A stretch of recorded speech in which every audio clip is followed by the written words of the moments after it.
You probably noticed that most people don't live with an inner sense of fulfillment, and who knows, maybe this is you too, no matter how much money they have. As a matter of fact, having too much money can assist in the avoidance of feeling unfulfilled by being able to afford plenty of distractions when those feelings start to creep in. So in this video, we're going to cover why most people live unfulfilled and what to do about it. So let's get right into it.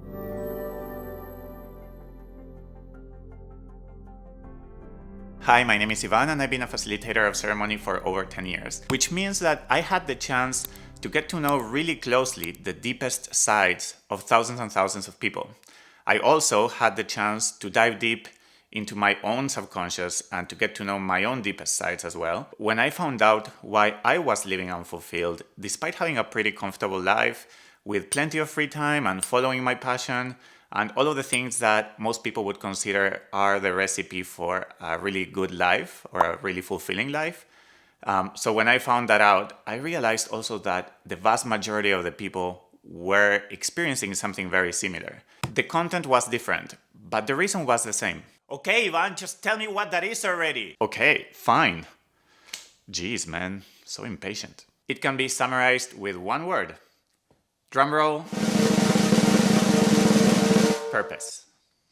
The reason why most people live feeling unfulfilled is because they are not living in accordance to their purpose. And I know that this can sound like a little bit cliche or disappointing or maybe unclimatic for most people. So in order to really understand what this truly means, we need to first talk about two things. One, why each one of us came to this world. And two, an unspoken quality of the concept of purpose that I have not heard anybody talk about yet. One, why are we here? Well, first I would like to acknowledge that, like everybody else in this world, I'm just a simple human with my own personal opinions that stem from my subjective experience of life, and I do not claim to own the truth. I could be right, I could be wrong, maybe I'm both at the same time, who knows? I'm here just to share my own opinion and to share my views after diving deep into my own subconscious mind, triggers and traumas, and doing the same for thousands of people. Okay, so with that out of the way, let's say that when I'm asking the question, why are we here? I am asking specifically why each one of us individually came to this world and not why are we here as a species on Earth? Why is humanity here? I do have a theory about that second question, but that will not answer the question of this video, so let's focus on the first question. Why are we here? Why each person? Why are you here? Why am I here? And the answer can also be summarized with one word. Drumroll, please. Actually, with two words. Inner gifts. Each person carries an array of different inner gifts, some of which we were born with and some of which we acquired throughout our lives. It is important to know your gifts are not your skills. For example, a great musician's gift is not his talent or his music. His talent is his skill and his music is a product of his skill. So you might ask, well, what is his gift? Well, his gift is the capacity to touch people's hearts with his music or give them an amazing night of dancing and bring a lot of joy into their lives. Someone's gift is that thing that makes their existence create a positive impact in someone else's life. An impact that in one way or another is a healing experience, without mattering how he does it or which skill is used. The skill is more like the instrument of delivery of the gift or the carrier. So in a way, we can say that the gift is the impact. Now here's another example of an inner gift that is not related to something we do, and that is someone's compassionate heart. Now the heart is not the gift. That is the instrument or the tool, like the musician's talent. Then you might ask, well, is his compassion the gift? No, that is also not the gift. That is the product of his heart, like the musician's music.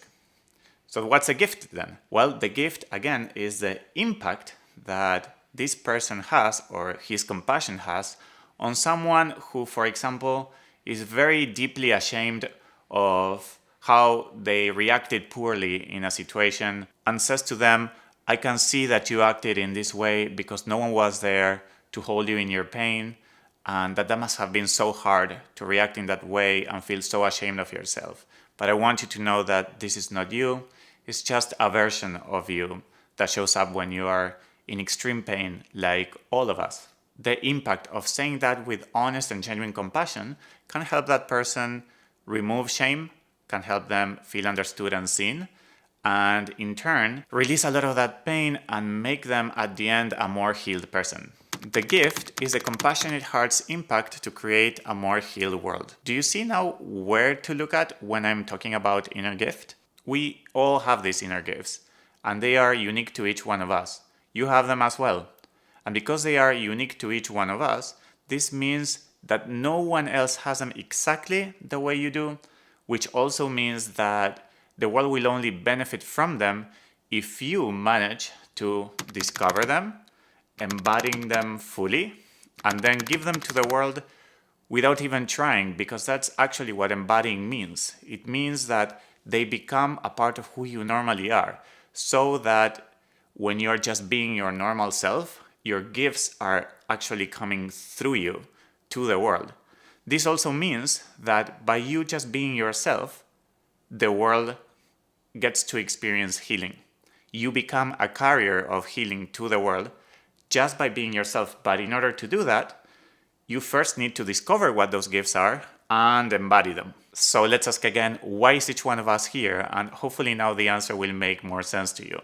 Each one of us is here to discover and embody our own unique gifts so that being who we are would effortlessly help the world heal. Take a moment to let that sink in. Discovering and embodying our own unique inner gifts is ultimately our purpose. So in a way, we all share the same exact purpose, even though the content of that purpose might be a little bit different. However, there is important nuance about this idea. Listening to this concept sounds in a way like if you find and embody your inner gifts, then you are done. You won the game of life, you can stop searching and do nothing, you'll be fulfilled until the day of your death. But that is not the case. Following the path of your life's journey guide you to your gifts, but finding your gifts guide you onto new and unexpected new paths. So the path is always changing, and what you must do and follow at every different stage of your life in order to follow the path of your purpose also changes every certain amount of time. This is why we don't need to know our purpose in order to walk the path of it. We will only really know what our purpose was at the end of our lives when we look back and say, I came to Earth in order to create this specific impact that now I can see onto other people's lives. But you'll only know that impact as a certainty closer to the end of your journey.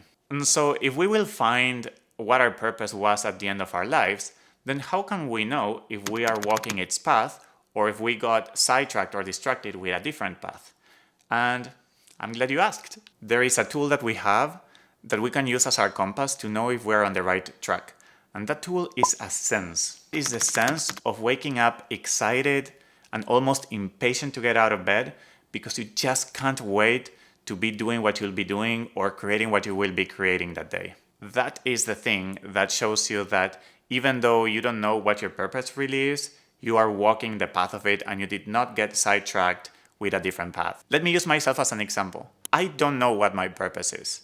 Many times I actually thought I knew, only to find out later that I was wrong. Though now I know that it's not that I was wrong, it's that I was just missing an important piece of knowledge.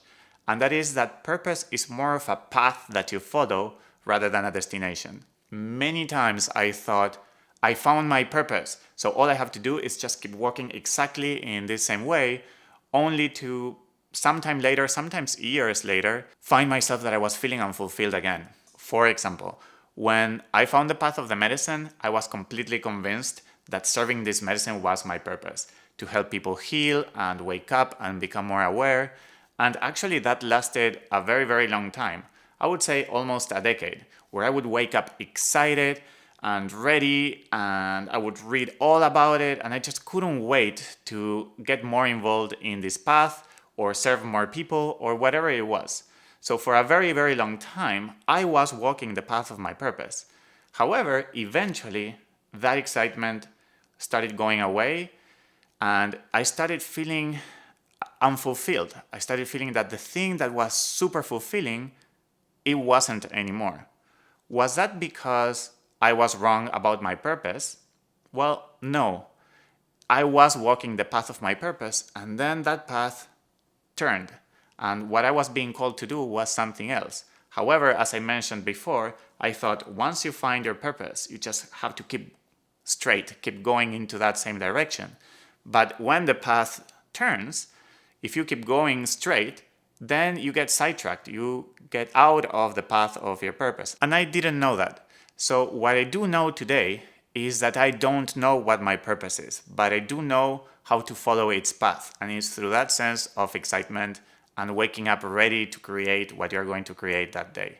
And that constantly changes. So I don't know what my purpose is, but what I do know is that the path of my purpose is guiding me to do exactly what I'm doing right now, which is to educate people, to share all of the things that I learned in the medicine path, and to become a public voice for healing.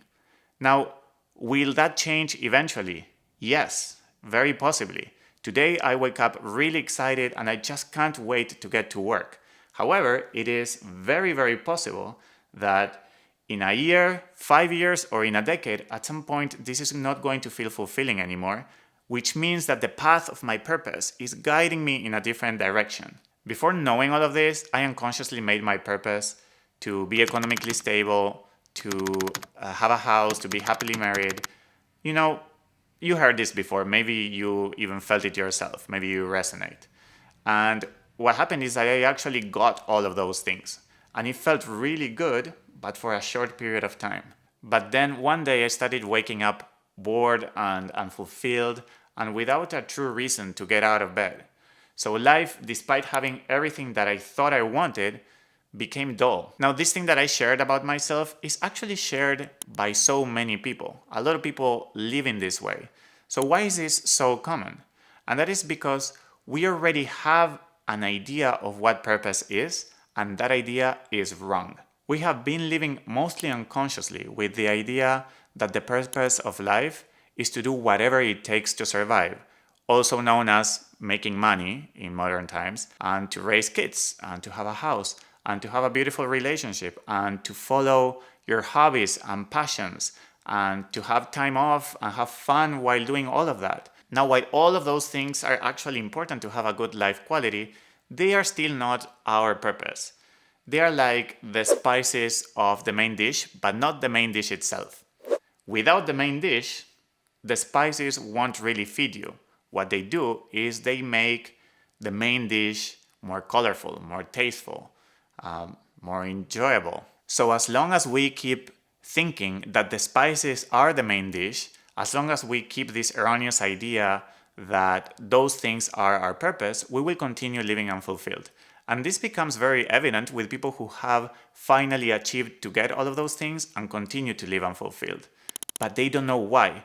And they don't know why because they believe that they actually achieved their purpose when in reality they didn't. All of those things give us a good life quality to pave the way to making the path of our purpose a much more joyful ride, something that is essential in order to walk it. Now, poverty and barely making it till the end of the month is also a big roadblock in order to find our purpose.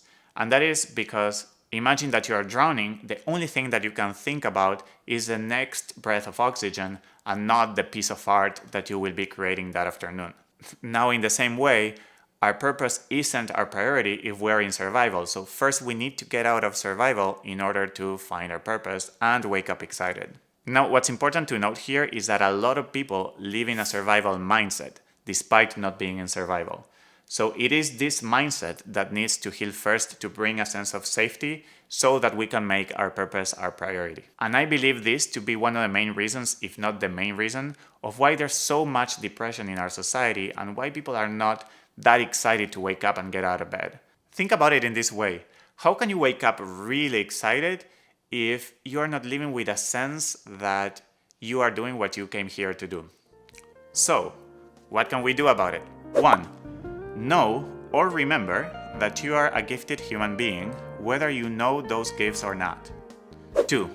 Do whatever it takes to discover and embody those gifts, and remember that this is why you came to this world, so that being yourself can help others heal. 3. Notice what makes you feel excited. What do you want to create or share with the world that has nothing to do with money? Use that excitement as your guide that tells you you are walking the path of your purpose. And money might and probably will come along the way. 4. Remember that the path is always changing, and what used to be exciting might not be exciting anymore. This is a sign that the path of your purpose has changed directions and you must adapt. 5. Remember that this is a lifelong journey filled with challenges. Embody that kind of mentality in order to receive those challenges with more acceptance and less resistance, so that when they come, we are okay with their arrival. So in conclusion, a person who is walking the path of their purpose wakes up feeling that there is a reason for them to be here, and that reason brings a sense that their mission is being accomplished, which in turn brings an inner sense of fulfillment. This is the journey that each one of us are walking together. Whatever it takes to get there, it is absolutely worth the effort, because this is our ultimate journey. Well, that's it for today, and as always, thank you for your attention and for your interest in healing. Before you leave, please don't forget to like, subscribe, and hit that notification bell. As I just started this channel, in these initial stages, that helps out a lot, and I'll see you in next week's video. Click on the left square to watch another video I made on a related topic. All my content is free. If you appreciate it and wish to assist me to continue releasing this kind of content, please consider supporting me on Patreon. You can also follow me on my socials and subscribe to this channel.